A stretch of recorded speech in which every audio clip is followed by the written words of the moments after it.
Good morning students, welcome back to Simon academy coaching classes. और आज इस video में हम डिस्कस करेंगे यूजीसी नेट की फर्स्ट यूनिट का अनदर इम्पॉर्टेंट टॉपिक, और इस टॉपिक का नाम है स्कूल्स ऑफ थॉट्स और philosophy and methods of teaching. काफ़ी इंटरेस्टिंग और कंफ्यूजिंग टॉपिक है। सो आराम से करेंगे ताकि आपका कोई कंफ्यूजन ना रहे, और जितने भी क्वेश्चंस इसमें आपके एग्जाम में आएंगे आप उनको अच्छे से प्रिपेयर कर सकें, अच्छे से अटेम्प्ट कर सकें, और आप अपना UGC net paper one first unit में सारे के कंप्लीट मार्क्स लेके आएँ। चलो स्टार्ट करते हैं। इसमें देखिए, सबसे पहले बात आती है टीचिंग की। What is teaching?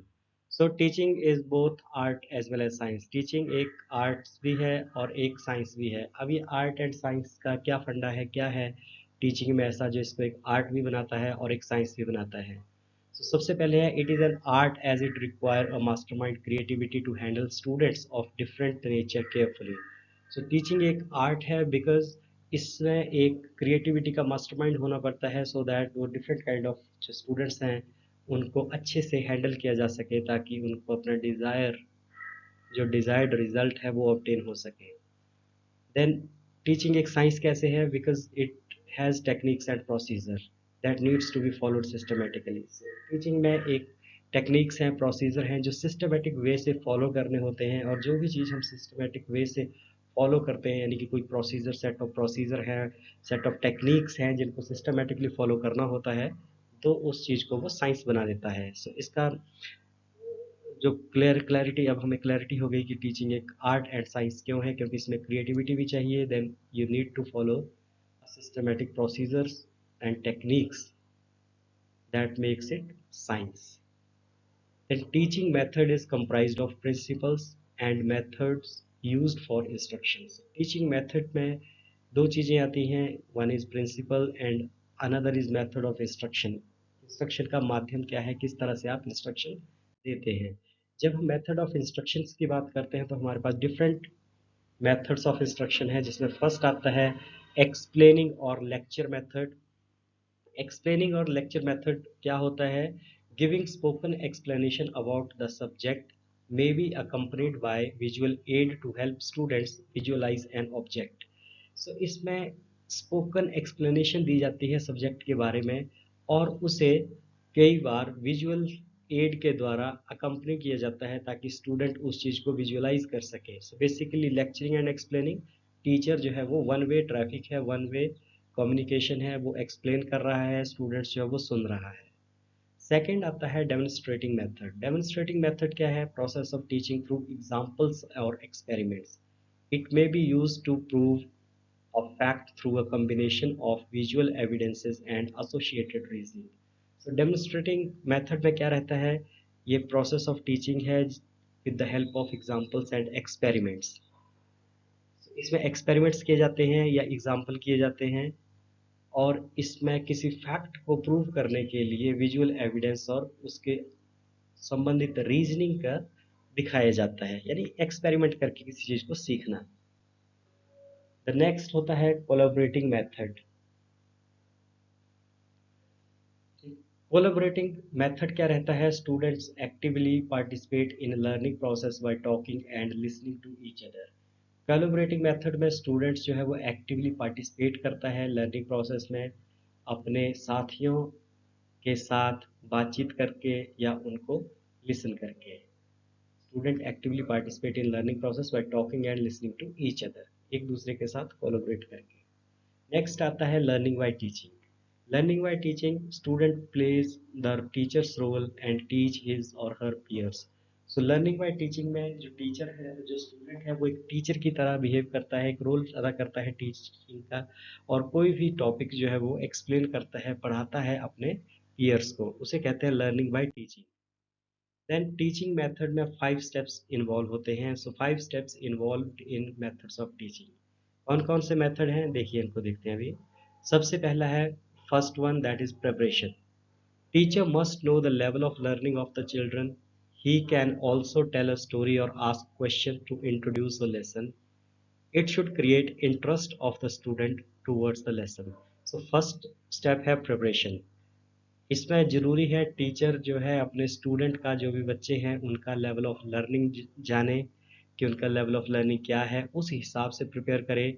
सेकंड, वो कोई भी लेक्चर शुरू करने से पहले, कोई भी लेसन शुरू करने से पहले कोई स्टोरी बताए अबाउट दैट लेसन, और कुछ क्वेश्चंस पूछे उनका एग्जिस्टिंग नॉलेज और अंडरस्टैंडिंग जानने के लिए। उससे क्या होता है, उससे स्टूडेंट का के अंदर एक इंटरेस्ट क्रिएट हो जाता है लेसन के प्रति, सो दैट वो लेटर ऑन लेसन को ध्यान से सुनता है और बाद में वो उसको अंडरस्टैंडिंग करता है, और ये सारा इंटरेस्ट बनता है within the starting of the lesson. जो भी इंटरेस्ट क्रिएट किया जाता है either by telling a story or asking a pre assessment questions. Second is presentation. Presentation is the actual stage of delivering lesson. Material should be carefully and skillfully arranged by the teacher. Teachers uses blackboard to write important facts. So presentation क्या है? It's actual stage of delivering a lesson. जब भी कोई lesson prepare हुआ है उसको deliver करना जो है, that is called presentation. इसमें क्या क्या जरूरी चीजें चाहिए? Material should be carefully and skilfully arranged by the teacher. जो मटेरियल होना चाहिए वो केयरफुली मैनेज होना चाहिए और अरेंज होना चाहिए। ऐसा नहीं है कि आधा चीज एक जगह है उसके बाद आधी चीज दूसरी जगह है। सो एक स्टेप बाय स्टेप प्रोसीजर जो है वो उसमें फॉलो करना होता है, स्टेप बाय स्टेप इंस्ट्रक्शंस आनी चाहिए ताकि वो कोरिलेट कर सके स्टूडेंट अच्छे से। And student teacher can use blackboard or whiteboard to write important facts. जो भी उसमें महत्वपूर्ण फैक्ट हैं वो टीचर ब्लैक बोर्ड या वाइट बोर्ड को यूज करके वहां पे लिखता है in presentation. Third is comparison. Comparison क्या रहता है? The students are given a chance to observe and compare two sets of data, selected data along with observe data. अब कंपैरिजन में जो भी लेसन पढ़ाया गया है वो स्टूडेंट को रेप्लिकेट करने को दिया जाता है, so that they can find out their own observations and then compare their own observations with the selected data और द प्रिंसिपल डेटा। सो जो भी हमने पहले लेसन में पढ़ा, कोई मान लो कोई फैक्ट पढ़ा, एक फैक्ट पढ़ा ABC। अब उस ABC फैक्ट में हमारी कोई रीडिंग आई या कोई उसका रिजल्ट आया, for example let's say result आया 1 2 3। अब हम स्टूडेंट्स को रेप्लिकेट करने को कहते हैं कि आप इस चीज़ को दोबारा से अपने एंड पे रेप्लिकेट रेप्लिकेट कीजिए और जो भी आपका रिजल्ट आता है उसको पहले वाले रिजल्ट से कंपेयर करो। इससे क्या रहता है कि उसका उसको दो चीज़ें आ जाएंगी, एक तो उसको वो फैक्ट की अंडरस्टैंडिंग हो जाती है कि उसको करना क्या है, एंड सेकंड वो उसकी एक्यूरेसी जो है वो चेक हो जाती है when they compare it with the principal data. Then next is generalization. What is generalization? The conclusion of observation after various comparisons systemized in a particular order to generalize. The most important thing in this step is that the pupil should know and understand the principle of law they have discovered. What is generalization? इसमें जो student हैं वो एक summary narrate करते हैं उनके conclusion की, या कंक्लूजन बनाते हैं जो भी ऑब्जर्वेशन, डिफरेंट एक्सपेरिमेंट्स, डिफरेंट जो उन्होंने स्टेप्स लिए हैं, ऑब्जर्वेशंस लिए हैं, उसके बाद एक कंक्लूजन ड्रॉ करते हैं। और इसमें मोस्ट इम्पॉर्टेंट थिंग जो है जनरलाइजेशन में, that the people should know and understand the principle और लॉ दे हैव डिस्कवर्ड। इसमें मोस्ट इम्पॉर्टेंट थिंग है जो स्टूडेंट है उसको क्लैरिटी होनी चाहिए about the principle and the law they have just discovered by their observations. And after generalization, there is application. What is application? Knowledge loses half of its value unless it can be used in the discovery of further facts and their applications in a new situation. It is the stage when generalized knowledge is applied in real life situation. So very true, knowledge loses half of its value unless it is applied. Knowledge जो है वो अपनी value half खो देता है अगर वो अच्छे से अप्लाई ना हो, अगर उसको मौका ना मिले अपने आप को अप्लाई करने का। एंड इन जनरलाइजेशन जो भी जनरलाइजेशन में हमारा कंक्लूजन है, when we apply it in real life situation, that is known as application. Now let's talk about schools of thought और फिलोसफी। जो डिफरेंट स्कूल्स ऑफ थॉट्स हैं फिलॉसफी के regarding teaching, उसको देखते हैं कौन कौन से हैं स्कूल्स ऑफ थॉट्स। सबसे पहले आता है idealism, then realism, then pragmatism जिसको एक्सपेरिमेंटलिज्म भी बोलते हैं, देन एग्जिस्टेंशियलिज्म, एंड एक और आता है जिसको कहते हैं हम स्कॉलस्टिसिज्म। ये स्कॉलस्टिसिज्म है, it is applied in Roman Catholic schools, ये रोमन कैथोलिक स्कूल्स में अप्लाई होता है। अब इनको एक एक करके डिस्कस करते हैं। सबसे पहले देखिए आइडियलिज्म, व्हाट इज आइडियलिज्म और ये फंडा है क्या। सो इट्स सेंट्रल, जो हमारा आइडियलिज्म है, it's central tenet is that idea is the true reality and is the only thing worth knowing। tenet का मतलब principal.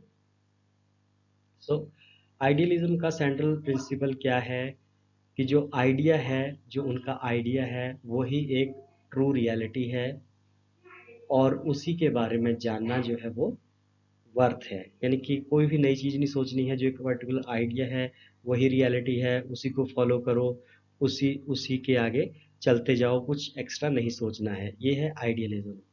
Then Plato, father of idealism, wrote in the Republic 400 BC। So Plato को father of idealism कहा जाता है और उन्होंने किताब लिखी थी 400 BC में, द रिपब्लिक। अब इसमें उन्होंने क्या लिखा था, there are two world, first is spiritual और mental, that is permanent world, and the second world is of appearance which is changing. उन्होंने कहा कि दो संसार हैं, दो वर्ल्ड हैं, एक परमानेंट वर्ल्ड है जिसमें हमारा स्पिरिचुअल और मेंटल वर्ल्ड जिसको हम बोलते हैं, और सेकंड है जो अपीयरेंस का है, जो चेंज होता रहता है हमेशा।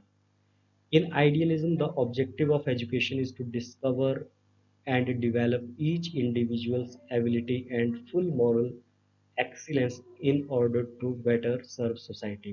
So, idealism का मेन ऑब्जेक्टिव है एजुकेशन का कि मनुष्य के अंदर ऐसी एबिलिटी जागृत करना जिससे वो सोसाइटी की अच्छे से सर्विस कर सके।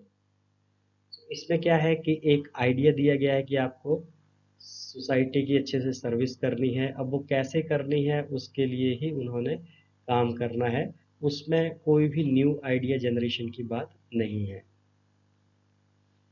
ठीक। Then teaching method used are, जो आइडियलिज्म में टीचिंग मेथड्स यूज किए जाते हैं वो होते हैं लेक्चर, डिस्कशन या स्पोरेटिक डायलॉग, यानी क्वेश्चन आंसर विधि ऑफ सुकरात, इंट्रोस्पेक्शन, इंट्यूशन, इनसाइट एटसेट्रा, ये सारी चीज़ें आइडियलिज्म में आती हैं। अब there is one more thing, character is build through imitating examples and heroes. जो आइडियलिज्म में कैरेक्टर डेवलप किया जाता है किसी व्यक्ति का, वो डिपेंड करता है एग्जाम्पल्स एंड हीरोज के ऊपर।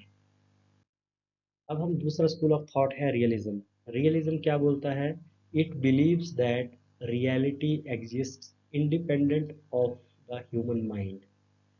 जो रियलिटी है वो एग्जिस्ट करती है और इंडिपेंडेंट है ह्यूमन माइंड की, यानी कि जो हम सोचते हैं वही सत्य नहीं है। The ultimate reality in the world of physical object, जो भी अल्टीमेट रियलिटी है वो फिजिकल ऑब्जेक्ट्स का वर्ल्ड है। Truth is objective what can be observe, और सत्य एक ऐसा ऑब्जेक्टिव है जो ऑब्जर्व किया जा सकता है। अब ये रियलिज्म दिया किसने, ये दिया एरिस्टोटल ने। And who was Aristotle? Aristotle was a student of Plato, and Aristotle is called father of realism and the science method। Aristotle ने अपने गुरु प्लेटो के आइडियलिज्म के सिद्धांत को निकारा और रियलिज्म का सिद्धांत जो है वो दिया। He is the first who taught logic as a formal discipline to explain about physical evidence and aspects. ये पहले व्यक्ति थे जिन्होंने लॉजिक की बात की और लॉजिक के बाद जो है उन्होंने फिजिकल एविडेंट एस्पेक्ट्स को एक्सप्लेन किया। देन ये जो स्कूल है रियलिज्म थॉट ऑफ स्कूल्स जो है, it emphasises on the subject matter of physical world science. So ये किस चीज़ पे एम्फसाइज करता है, subject matter of the physical world या साइंस, मैथ्स एक्सेट्रा पे, यानी कि लॉजिक एंड रीजन की बात कर रहा है ये। Then teaching method focus on mastery of facts and basic skills through demonstration and recitation. और इसमें जो टीचिंग मेथड है वो फोकस करते हैं बेसिक स्किल्स की, डेमोन्स्ट्रेशन की, रिसाइटेशन की, इन चीज की के through factor mastery of facts के ऊपर रियलिज्म बात करता है। एंड इसमें जो कैरेक्टर डिवेल्प होता है वो डिवेल्प होता है through through training of the rules of conduct. Character is develop through training in the rules of conduct. तीसरा स्कूल है हमारा pragmatism या एक्सपेरिमेंटलिज्म। इसमें क्या है, the school believe that the only thing those can be experimented और observe are real. इसने कहा कि जो भी चीज़ ऑब्जर्व की जा सकती है एक्सपेरिमेंट के थ्रू वही रियल चीज़ें हैं। Reality is constantly changing, reality जो है वो कॉन्स्टेंटली चेंज करती है and we learn through applying our experience and through thoughts to problem solving as they arise. So इसमें प्रैग्मेटिज्म में एक्सपेरिमेंटलिज्म में क्या कहा गया कि जो रियलिटी है वो एवर चेंजिंग होती है, लगातार चेंज होती रहती है और हम सीखते रहते हैं बाय आर एक्सपीरियंसिंग, उनको अप्लाई करके वेन एवर प्रॉब्लम अराइज। जैसे ही कोई प्रॉब्लम अराइज होती है अपने एक्सपीरियंसेस से हमने जो नॉलेज ग्रहण किया है उसको अप्लाई करने से हम और नई नई चीज़ें सीखते रहते हैं। इसमें जॉन डीवी जो साइकोलॉजिस्ट हैं, John Dewey applied pragmatism philosophy in his progressive approach. So John Dewey जिनको प्रोग्रेसिव अप्रोच के लिए जाना जाता है, उन्होंने प्रैग्मेटिज्म फिलॉसफी की बात की थी। He believe that learner must adapt to the environment. और उनका मानना था कि जो लर्नर है वो अपने आप को वातावरण के अनुसार अडेप्ट करेगा, तभी प्रोग्रेसिव लर्निंग संभव है। Then character development is based on making group decisions in light of consequences. So, इस पे जो कैरेक्टर डेवलपमेंट होता है वो होता है basis making group decisions in the light of consequences. यानी कि आप उसमें बातचीत करके डिस्कशन के बाद जो है और कॉन्सिक्वेंसेस के ऊपर ध्यान रख के ही कैरेक्टर डेवलप किया जाता है। Teaching method focused on hand on problems, problem solving, experiment etcetera. And जो टीचिंग मेथड है वो बेसिकली प्रॉब्लम सॉल्विंग होती है एक्सपेरिमेंट करके, यही इसका प्रैग्मेटिज्म है। नाम से ही क्लियर है, प्रैग्मेटिज्म यानी एक्सपेरिमेंटलिज्म। जो भी प्रॉब्लम है उसको एक्सपेरिमेंट कर करके सीखो कैसे उसको दूर किया जाए। And this prepare students for citizenship, daily living and future career.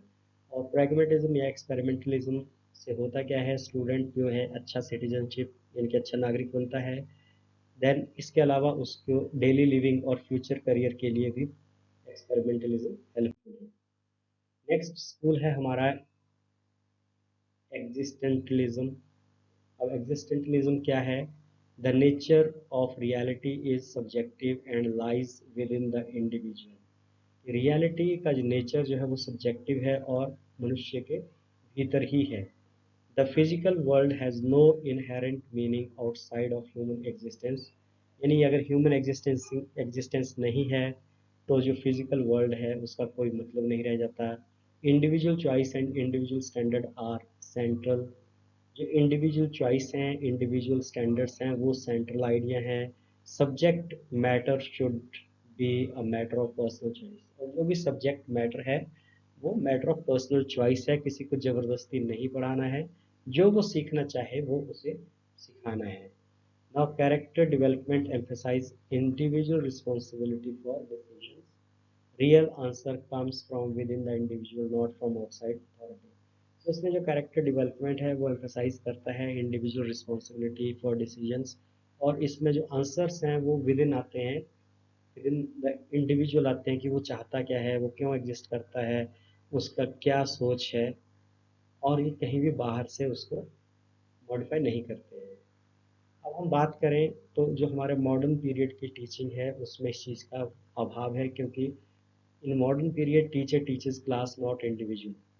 जो मॉडर्न हमारे एजुकेशन सिस्टम है उसमें जो टीचर है वो क्लास में जाके पढ़ाता है, क्लास में स्टूडेंट को वही पढ़ना होता है जो टीचर पढ़ाता है, सारे एक जैसी चीज़ पढ़ते हैं। बट एंशियंट इंडिया में क्या था, गुरुकुल सिस्टम था, और गुरुकुल सिस्टम में आचार्य जो थे वो इंडिविजुअल को टॉट करते थे विद देयर डिफरेंसेस। उसमें सारी क्लास को एक जैसी चीज़ नहीं कह कराई जाती थी, जो स्टूडेंट जिस चीज़ के लिए इंटरेस्टेड था उसको वो चीज़ की जाती थी। फॉर एग्जांपल आप महाभारत का एग्जांपल देख सकते हैं इसमें। अर्जुन जो थे वो आर्चरी में यानी धनुर्विद्या के लिए थे, भीम जो थे वो गदा युद्ध के लिए थे। तो एक ही गुरुकुल में एक ही आचार्य से पढ़ रहे थे, बट उनका फोकस जो था वो इंडिविजुअल था, और गुरु जो था उनको इंडिविजुअल शिक्षा जो है उसमें निपुण करते जा रहे थे। अब इसमें जो लास्ट आता है हमारा वो है